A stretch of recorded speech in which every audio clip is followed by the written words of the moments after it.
특히 요즘에 ETF에 투자하시는 분들이 많습니다. 그런데 조만간 2배 버는 ETF도 등장할 것 같습니다. 단일 종목에도 이 2배 버는 ETF가 나올 것 같은데요.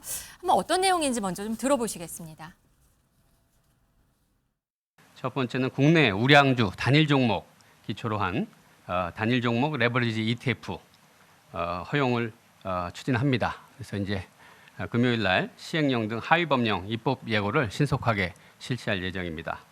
그리고 이제 플러스 마이너스 2배 정도로 해서 글로벌 스탠다드에 맞춰서 그 정도로 하고 투자자 보호 이런 장치도 분명히 저희들이 강화를 해서 그런 부분이 균형 있게 갈 수 있도록 하려고 하고 있습니다. 네, 이 말은 예를 들어서 삼성전자 레버리지 ETF가 있다. 그러면 삼성전자 주식 오르는 거에 2배의 돈을 더 벌 수 있다. 이 얘기죠? 그렇습니다.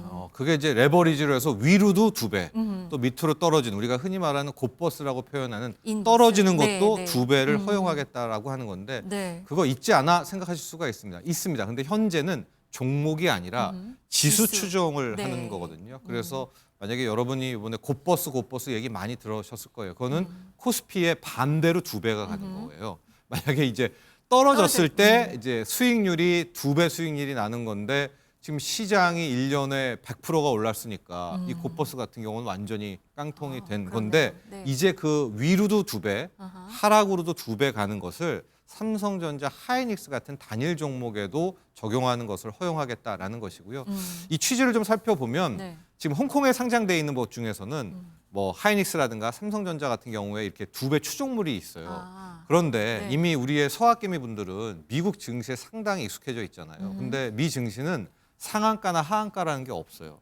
그래서 급등주 따라잡기라고 그래서 하루에 100%, 500%도 올라요. 물론 떨어져도 그만큼의 그만 떨어지니까. 떨어지죠. 그러니까 네. 이분들을 더 국내 증시에 유입하게 되려면 아. 단일 종목으로 가는 시장보다도 종목 하나하나에도 이렇게 레버리지라 곧버스를 걸자라고 하는 취지도 네. 함께 녹아 있어서 그렇게 어렵지는 않거든요. 아하. 기술적으로. 네. 특히 삼성전자라든가 하이닉스는 뭐 자체 물량도 많아서 북을 짜기에도 어렵지가 않아서 아마 빨리 1분기 내에는 뭐 삼성전자의 2배를 위아래로 추종하는 또 하이닉스를 위아래로 추종하는 이런 레버리지 곧버스 종목 상품들 ETF가 나오게 될 것 같습니다. 네. 해외에서는 지금 이미 보편화가 돼 있는데 국내에서는 그동안 사실은 투기 과열을 우려해서 이게 하지 못하게 했던 거예요. 허용하지 않았던 거잖아요. 네. 그러면 지금 인버스도 허용을 하게 되는 거니까 반대로 하는 거예요? 그러면 주가에도 좀 나중에 좀 문제가 그렇지는 않습니다. 이게 그렇진 이제 않아요? 어떤 큰 흐름이 들어왔을 때나 그렇죠. 일단 네. 개별적으로 봐야 될 것 같습니다. 네. 왜냐하면 최근에 코스피 떨어진다 쪽에 개인들이 엄청 걸었잖아요. 아하. 근데 오히려 정반대 현상이 나타나기 때문에 2배짜리 떨어지는 그 상품이 나왔다고 해서 종목 주가가 떨어지는 그런 영향력은 좀 그런 우려는 할 관계- 필요가 없군요. 알겠습니다. 지금 시장 분위기가 워낙 좋으니까 이렇게 되면 그 판이 더 커질 수 있고 그 수급 아까 대기 자금이 100조 원이나 됐는데 더 들어올 수 있는 가능성이 있다고 볼 수 있는 거죠? 그렇죠. 이제 여기서부터는 우리가 한번 좀 많이 체크해야 될 부분이 네. 머니 무브라는 것이 올해 주식시장의 큰 화두가 될 것 같습니다. 네. 머니 무브라는 게 뭐냐? 일단은 은행에서 증시로 오는 게 1단계고요. 2단계는 부동산입니다. 지금 이재명 정부는 그 2단계까지 곧 있으면 이제 공급 대책도 발표되게 될 텐데 그 돈도 주식으로 끌어오는 그 두 번째 머니 무브까지 생각을 하고 있는 건데요. 가장 지금 화두가 되고 있는 것이 코스닥 시장입니다. 네. 지금 코스닥에서 어떤 일들이 벌어지고 있는가? 개인들이 코스피 5,000P를 받잖아요. 그런데 그 5,000P가 삼성전자, 하이닉스, 현대차라는 대형주 위주로 간 걸 받잖아요. 네. 그래서 어떤 선택을 하느냐? 5,000P를 만들었어. 그러면 이재명 정부가 지금 얘기하는 3,000수닥 갈 안 수도 그럼 있다? 2,000수닥은 가겠지라는 네. 신뢰에다가 아하. 앞서 갔던 모양새가 대형주로만 가니까 그러면 좋다. 시장을 그대로 따라가겠다라고 해서 지금 거의 이 코스닥 ETF 자금이 많게는 2조 원대 이상. 오늘도 지금 채 1시간 40분, 45분 네, 네. 됐는데 1조 넘는 ETF를 사신 거예요. 아, 개인 투자자들이 개인 투자자가. 그러니까 ETF를 통해서 예. 코스닥 시장에 투자를 한다는 그렇습니다. 거군요. 이게 아, 지금- 이게 잡히는 게 보니까 개인이 사지만 기관 자금으로 잡히더라고요. 그렇습니다. 그건가요? 맞습니다. 그러니까? 이게 뭐 네. 그냥 그렇게 생각하시면 될 것 네. 같아요. 더 구체적으로는 ETF를 사면 자산운용 시장 참여자가 델타 해치를 위해서 또 사야 되는 아하, 거니까 네네. 같은 규모로 사기 때문에 이거 그냥 개인이 샀다라고 그냥 보셔도 될 것 같은 이제 금액인데 어제도 뭐 2조, 그제도 1조, 지금 매일 거의 1조 이상씩의 돈들이 코스닥 ETF로 들어오고 있거든요. 네.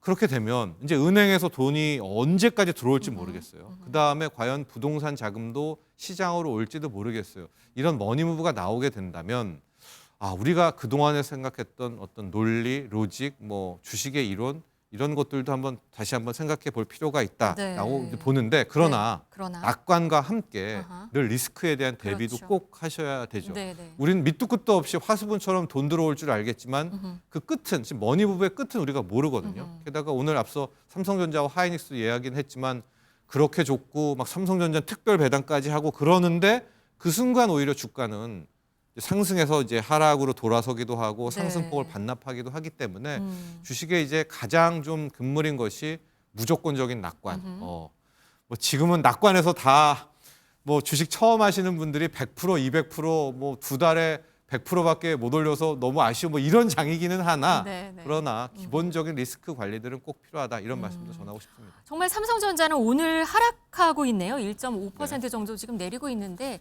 그 재료 오늘 그냥 실적 발표 나쁘지 않은데도 이렇게 주가는 반영하네요. 주식은 빨라도 너무 빠르잖아요. 지금 나올 말은 이미 앞선 15만 전자, 16만 전자에 다 반영을 한 거고 플러스 알파 더를 원하는데 더는 아니었던 것 같아요. 그러니까 거기에 대해서 셀 온이 나오고 있다 이렇게 보시면 되겠습니다. 지금 코스피 5,000피 시대잖아요. 주식 투자로 누가 돈을 많이 벌었나 봤더니 70대 이상이 돈을 많이 벌었다고 해요. 이거는 어떻게 된 거예요? 그러니까요. 네. 전원주 선생님이 뭐 SK 하이닉스 투자 지금 이야기가 많이 나오는데 탤런트 전원주 선생님의 평단이 2만 원, 3만 원. 그게 지금 88만 원이잖아요. 89만 원. 그렇죠. 그러니까 제가 왜 이야기를 드리냐면 이번 장이 대형주 장기 투자자한테 유리하게 갔잖아요. 네. 가령 5,000피를 만든 것도 삼성전자, 하이닉스 여기였었고 코스닥도 지금 시총 상위로 가고 있기 때문에 연령대별에서 이제 어르신들 70대 이상은 그렇게 크게 모험 안 하시잖아요. 네. 고배당주라든가 삼성전자 사야지 자동차 하면 뭐 현대차 아니야? 이제 그런 분들이 사놓고 있는데 네. 그게 지금 말도 안 되는 상승률, 뭐 6개월 만에 3배, 4배가 가는 뭐 이런 상황이 펼쳐지게 되니까 네. 고스란히 이번 상승장에서는 70대 이상의 이제 고령층의 수익률이 더 그러네요. 높았다. 이렇게 귀결될 수 가장 있겠습니다. 돈을 많이 번 때가 70대 이상이었어요. 또 하나 눈길을 아까 방금 화면 잠깐 보셨는데요. 10대 이하 투자자 지금 보시죠. 10대 이하 투자자가 수익률이 높아요. 네. 그 다음이에요. 그러니까 뭐 40대, 50대, 30, 40대, 50대, 60대를 떠나서 10대 이거는 어떤 의미가 있는 건가요? 저 10대 이하 특히 이제 20대까지 아마 초반일 것 같아요. 네. 19, 20, 21살 저쪽은 이제 크게 두 가지에서 굉장히 빠른 것 같아요. 첫 번째는 코인에 익숙해져 있기 때문에 변동성에 있어서 네.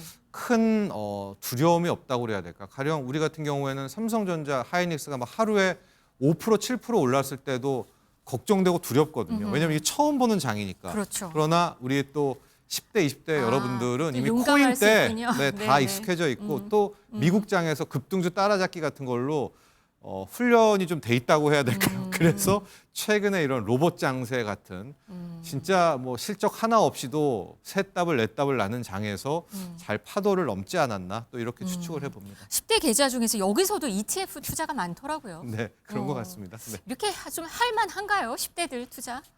뭐라 뭐 할만하다 안 하다 제가 말씀드릴 수는 없을 것 같지만 그래도 이분들 입장에선 저변에는 지금 뭐 부동산 열심히 일해서 뭐 일을 아무리 해도 집을 살 수는 없는 것 아니겠습니까? 이제 그런 부분들이 그렇다면 정부도 판을 깔아주니까 뭐 이런 금융 투자를 한번 해보자 소액으로 접근 가능한 이런 것도 큰 축을 차지하고 있는 것 같습니다. 알겠습니다. 오늘 경제 라이브는 여기까지 전해드리겠습니다. 정철진 경제평론가셨습니다. 고맙습니다.